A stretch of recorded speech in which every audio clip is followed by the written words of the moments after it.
Komisi Pemberantasan Korupsi melakukan penahanan terhadap Sekretaris Jenderal PDI Perjuangan Hasto Kristianto. Sebagaimana kita ketahui, setelah pra-peradilan penetapan tersangka terhadap Hasto ditolak oleh Pengadilan Negeri Jakarta Selatan, hari ini Kamis 20 Februari 2025, Hasto diperiksa sebagai tersangka dugaan suap dan perintangan penyidikan atau obstruction of justice dalam kasus Harun Masiku. Penahanan akan dilakukan selama 20 hari pertama terhitung sejak hari ini. Juru bicara KPK Tessa Mahardika Sugiarto menegaskan, penyidikan dugaan korupsi terhadap Hasto Kristianto adalah murni penegakan hukum tanpa ada muatan politik. Tessa menerangkan penetapan status tersangka terhadap Hasto dilakukan berdasarkan kecukupan alat bukti. Dia juga mengatakan undang-undang mensyaratkan bahwa 2 alat bukti sudah cukup untuk menetapkan seseorang sebagai tersangka. Meski demikian, KPK telah mengantongi lebih dari 2 alat bukti yang sebagian besar telah dibuka di hadapan publik dalam sidang pra-peradilan. Sebagaimana kita ketahui, penyidik KPK pada hari Selasa 24 Desember 2024 yang lalu menetapkan 2 tersangka baru dalam rangkaian kasus Harun Masiku, yakni Sekretaris Jenderal PDI Perjuangan Hasto Kristianto dan Advokat Doni Tri Istiqomah. Ketua KPK Setio Budianto mengungkapkan bahwa HK mengatur dan mengendalikan DTI untuk melobi anggota KPU Wahyu Setiawan agar dapat menetapkan Harun Masiku sebagai calon anggota DPR RI terpilih dari daerah pemilihan Sumatera Selatan 1. HK juga diketahui mengatur dan mengendalikan DTI untuk aktif mengambil dan mengantarkan uang suap untuk diserahkan kepada Wahyu Setiawan melalui Agustiani Tio Fridelina. HK bersama-sama dengan Harun Masiku, Saiful Bahri, dan DTI melakukan penyuapan terhadap Wahyu Setiawan dan Agustiani Tio Fridelina sebesar $19.000 Singapura dan $38.350 Amerika Serikat pada periode 16 Desember 2019 sampai dengan 23 Desember 2019 agar Harun Masiku dapat ditetapkan sebagai anggota DPR RI periode 2019 sampai 2024 dari daerah pemilihan Sumatera Selatan 1, ujar Setio. Selain itu, penyidik KPK juga turut menetapkan Hasto sebagai tersangka dalam perkara obstruction of justice atau perintangan penyidikan. Hasto disebut membocorkan operasi tangkap tangan pada awal 2020 yang lalu yang menyasar Harun. Ia diduga meminta Harun merendam handphone dan segera melarikan diri. Hasto diduga juga memerintahkan anak buahnya yakni Kusnadi untuk menenggelamkan handphone agar tidak ditemukan oleh KPK. Tak hanya itu, Hasto disebut mengumpulkan beberapa orang saksi terkait perkara agar tidak memberikan keterangan yang sebenarnya. Baik, terima kasih Jubir, Pak Tessa, dan Pak Direktur Penyidikan, Pak Asep. Assalamualaikum warahmatullahi wabarakatuh. Waalaikumsalam warahmatullahi wabarakatuh. Selamat malam dan salam sejahtera untuk kita semuanya. Salam sehat. Yang saya hormati semua rekan-rekan jurnalis yang hadir di ruang konferensi pers Komisi Pemberantasan Korupsi. Sebagaimana yang sudah disampaikan di awal oleh juru bicara, hari ini atau malam ini saya akan menyampaikan tentang rilis penahanan tersangka HK.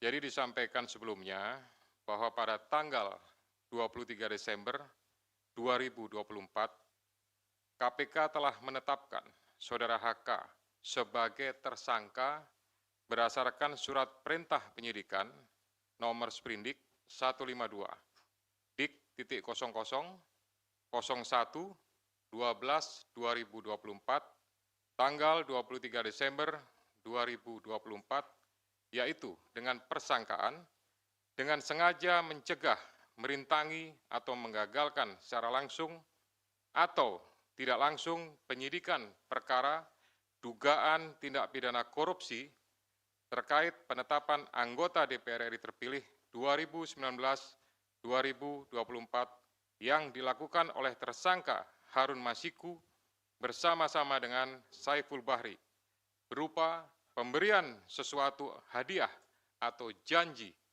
kepada pegawai negeri atau penyelenggara negara, yaitu Wahyu Setiawan selaku anggota Komisi Pemilihan Umum Republik Indonesia periode tahun 2017 sampai dengan 2022 bersama dengan Agustiani Tio F sebagaimana dimaksud dalam pasal 21 Undang-Undang Nomor 31 Tahun 1999 tentang pemberantasan tindak pidana korupsi sebagaimana telah diubah dengan Undang-Undang Nomor 20 Tahun 2001 tentang perubahan atas Undang-Undang Nomor 31 Tahun 1999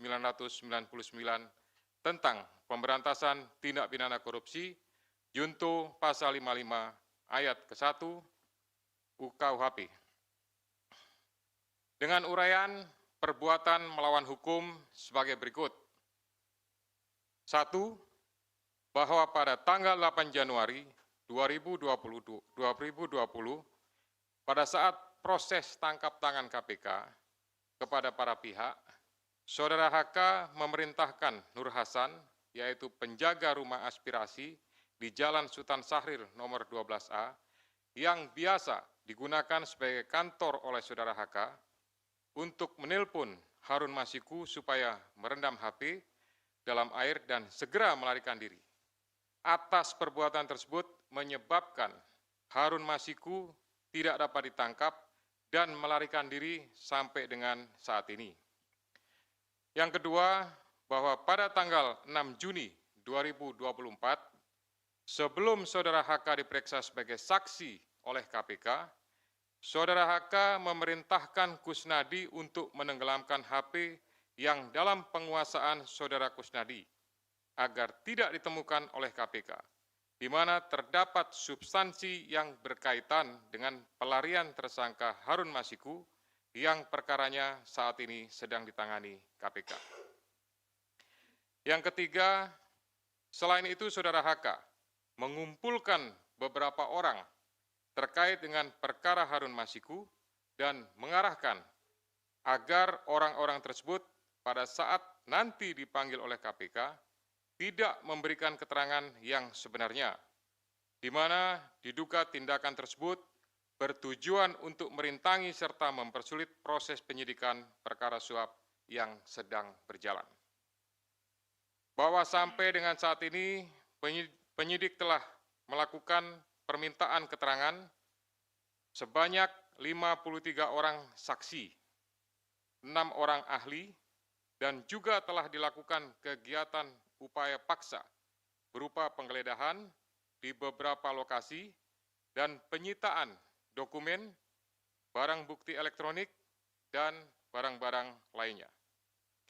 Guna kepentingan penyidikan terhadap tersangka HK, dilakukan penahanan selama 20 hari, terhitung mulai tanggal 20 Februari 2025 sampai dengan tanggal 11 Maret 2025. Dan penahanan dilakukan di cabang Rumah Tahanan Negara dari Rumah Tahanan Negara kelas 1 Jakarta Timur.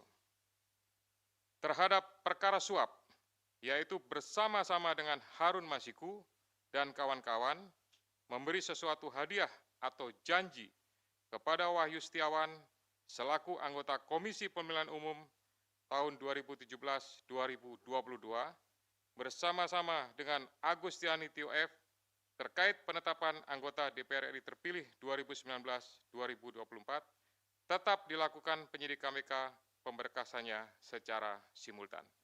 Demikian rilis yang dapat saya sampaikan. Selanjutnya nanti kita akan lakukan tanya jawab dan saya kembalikan kepada juru bicara. Silakan. Baik, terima kasih banyak Bapak Ketua.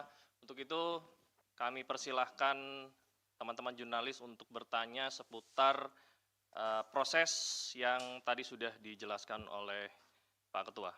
Silakan. Iya, mau nanya dalam perkembangan Sebutkan nama dan medianya ya, Mas. Saya Chandra dari Metro TV. Sebelumnya KPK pernah memeriksa salah satu politikus PDIP, Yasona Lawli. Nah, kalau nggak salah waktu itu hasil pemeriksaannya adalah dia juga terlibat dalam proses pengurusan dokumen yang dibutuhkan untuk terkait kasus Harun Masiku ini. Nah, kenapa dia tidak diproses sampai sekarang oleh KPK, diproses hukum? Terus juga waktu itu ada salah satu caleg yang juga diurus sama Hasto, dia yang di Kalbar, itu kenapa dia tidak dijadikan tersangka, tapi Harun Masiku dijadikan tersangka. Dan mungkin satu lagi, hingga kini perkembangan pencarian Harun Masiku seperti apa? Apakah masih ada jejaknya atau KPK sudah merasa dia hilang gitu aja gitu? Diterima dulu. Ada lagi?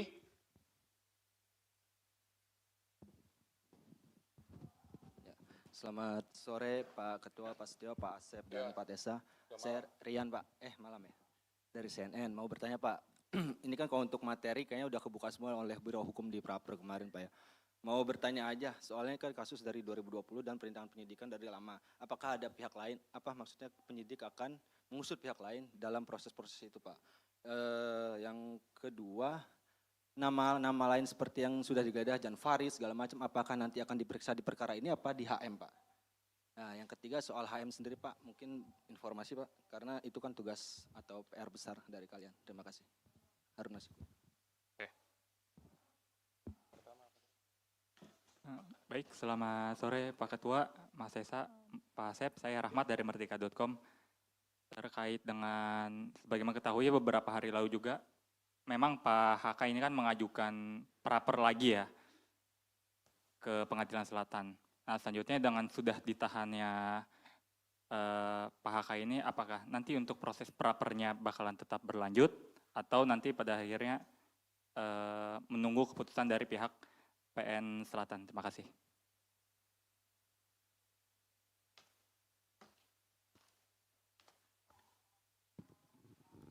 Baik, terima kasih Mas Tesa, Pak Asep, dan Pak Setio. Izin saya Fadil dari Wartawan Kumparan. Mau bertanya terkait dengan kasus ini kan sejak mungkin terhitung sejak Pak Hasto ini ditetapkan sebagai tersangka, KPK terus melakukan pengusutan kasus mulai dari memeriksa sejumlah saksi terus menerus gitu.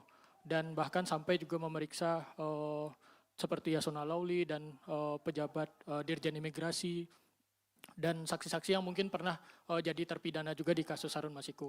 Apakah memang KPK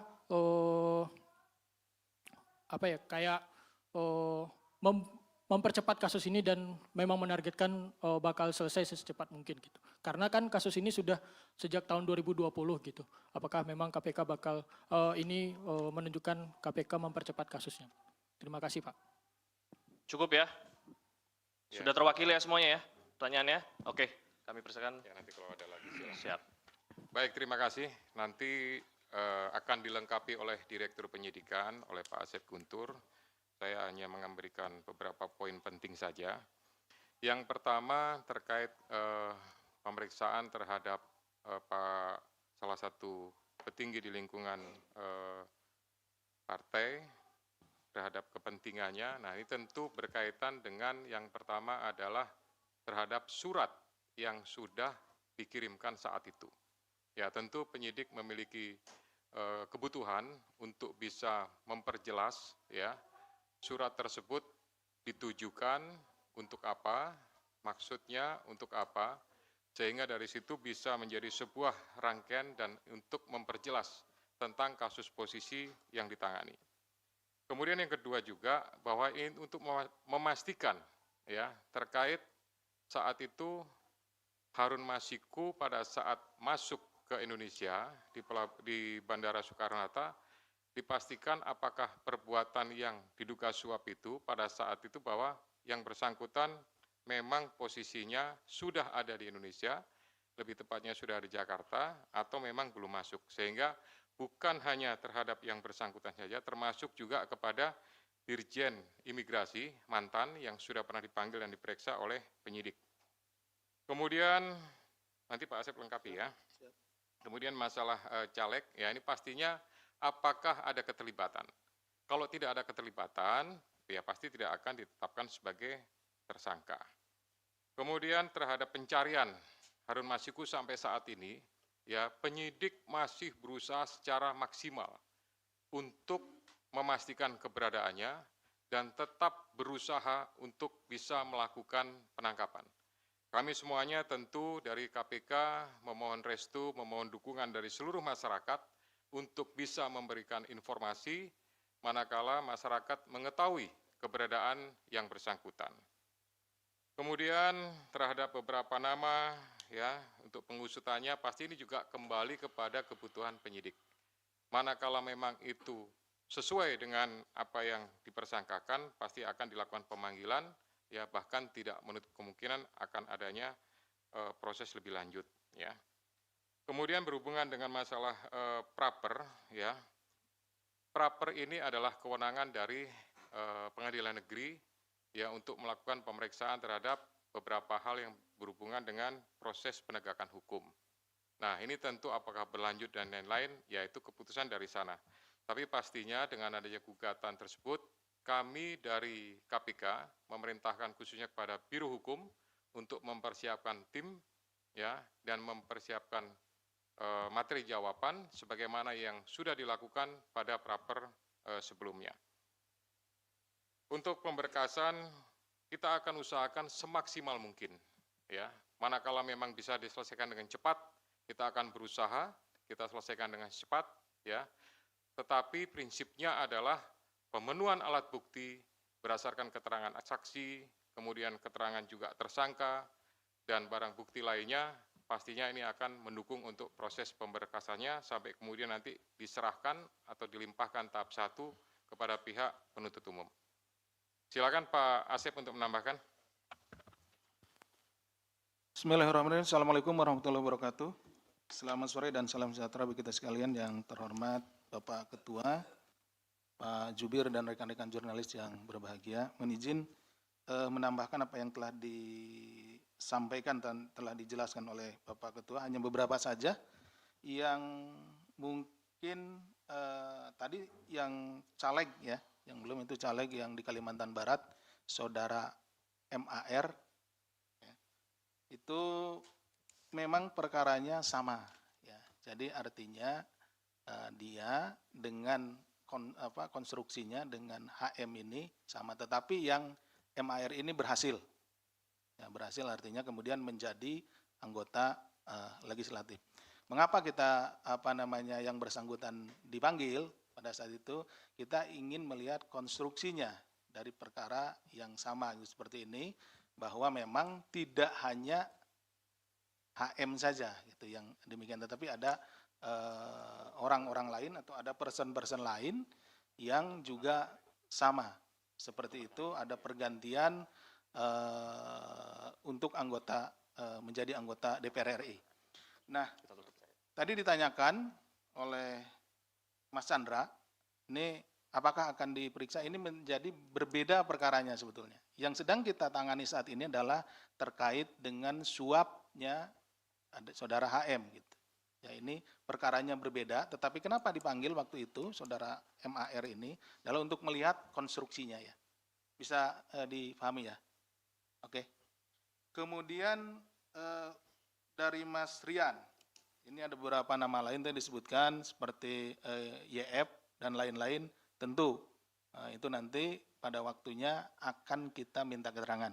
Kan kita panggil ke sini dan diminta untuk menjelaskan beberapa hal terkait dengan dokumen maupun juga yang lainnya yang kita sita di kediamannya. Jadi tentu yang bersangkutan akan kita panggil, kita hadirkan di sini untuk menjelaskan hal tersebut. Oke, Mas Rian.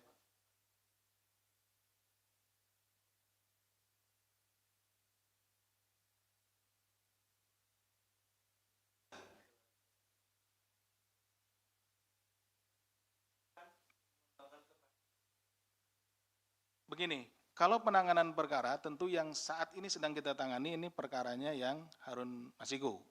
Nah, kita akan fokus tentu untuk menyelesaikan perkara ini dulu, ya. Oke, Mas Rian? Oke. Demikian yang bisa kami sampaikan. Terima kasih. Assalamualaikum warahmatullahi wabarakatuh.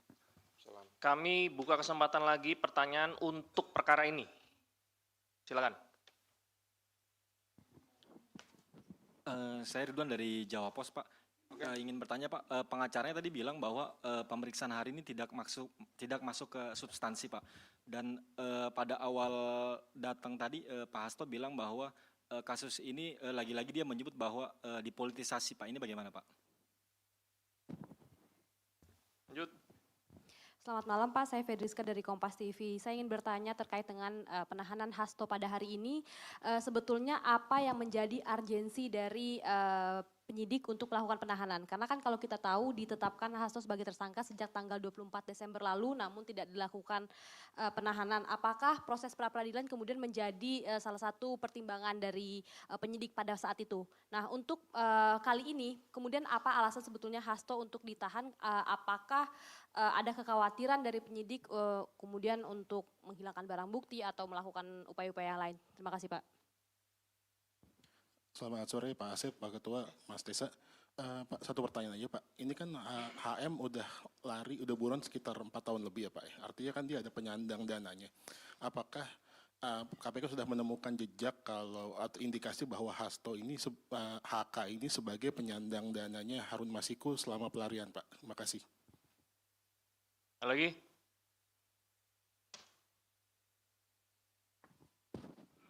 Selamat sore, saya Bayu dari Sinpo ID. Mohon izin Pak, mau bertanya terkait dengan masalah kasus Hasto yang di obstruction of justice. Kalau seandainya kita lihat konstruksi perkaranya obstruction of justice di sini kan adalah menghalang-halangi proses penyidikan. Sementara dalam prosesnya di situ, ketika ada penangkapan terhadap pihak-pihak terkait, di kasus suap PAW itu ada upaya dari internal KPK sendiri, which is di situ ada peran dari Pak FB, Ketua KPK sebelumnya, yang secara langsung melakukan konferensi pers sebelum ada penangkapan seluruh pihak yang terlibat. Nah, secara garis besar, apakah KPK akan membuka kemungkinan untuk memeriksa Bapak FB tersebut dalam kasus obstruction of justice?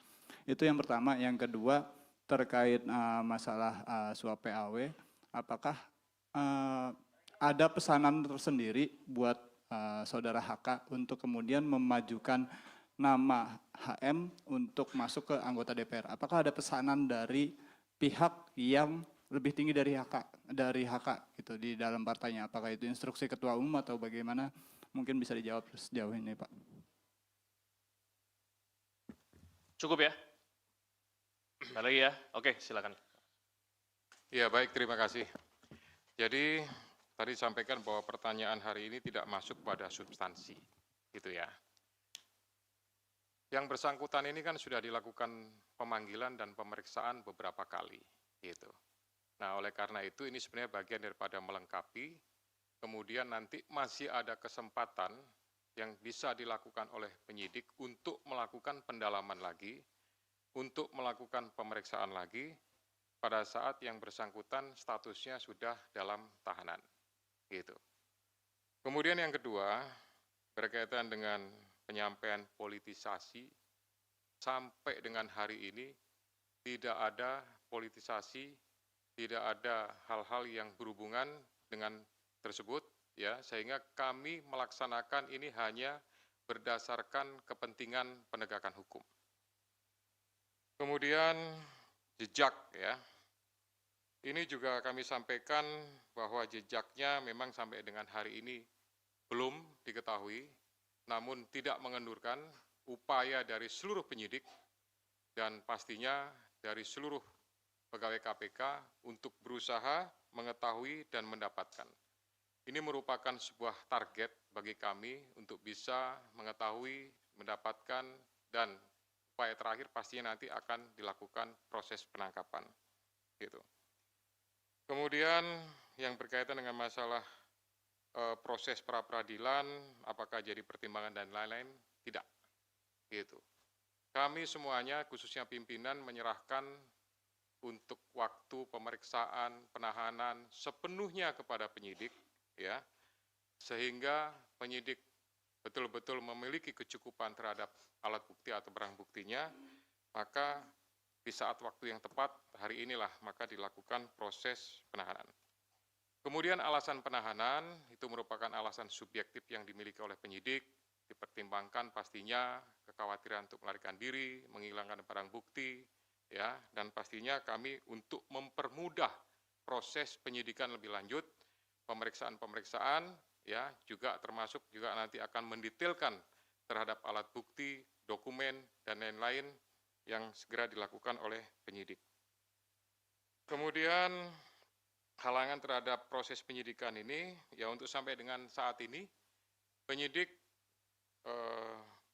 belum membutuhkan pemeriksaan terhadap pimpinan yang lama, khususnya FB, ya, sehingga sampai dengan hari ini belum terinformasi kebutuhan tersebut. Demikian juga untuk pihak yang lebih tinggi, ya, sampai sekarang juga belum dibutuhkan oleh penyidik, sehingga nanti fokusnya adalah pada beberapa pihak yang sudah diperiksa, sudah dipanggil, ya, ini nanti pasti akan ada mungkin pemanggilan lagi, sekali lagi untuk melakukan pendalaman terhadap pengungkapan, ya, proses penanganan perkara yang sekarang ini dilakukan penahanan. Pak Asep, kalau ada tambahan silakan. Terima kasih, Bapak. Mohon izin menyampaikan terkait tadi ada pertanyaan mengenai dari HM ini apakah Saudara HK ini penyandang dana gitu ya, penyandang dana atau yang membiayai. Nah, itu juga yang sebetulnya sedang kita dalami karena kami penyidik melihat bahwa seseorang yang melarikan diri itu kan memerlukan sokongan biaya atau dana logistik dan segala macam. Karena berpindah-pindah tempat, kemudian untuk misalkan menyewa tempat dan lain-lain, transportasi dan lain-lain. Itulah sebabnya kita sedang mendalami itu. Gitu ya. Tapi sampai sejauh ini menjadi materi ya, materi yang sedang kita dalami. Jadi mohon maaf belum bisa kita sampaikan ya. Jadi sabar, nanti kita tentu juga akan sampai ke sana. Siapa saja yang menjadi donatur dalam hal ini. Kenapa? Karena orang melarikan diri kan tidak bisa kerja dan lain-lain karena dia ketahuan sama halayak gitu. Dia pasti bersembunyi dan tentu untuk kebutuhan hidup sehari-harinya harus ada yang nanggung. Nah, seperti itu yang sedang kita dalami. Itu mungkin yang tambahan dari kami. Terima kasih. Assalamualaikum warahmatullahi wabarakatuh. Waalaikumsalam warahmatullahi wabarakatuh. Baik, rekan-rekan sekalian. Tetap pantau dan ikuti channel @Portalika News untuk informasi terbaru dan terkini. Jangan lupa like, share, dan subscribe. Sampai jumpa.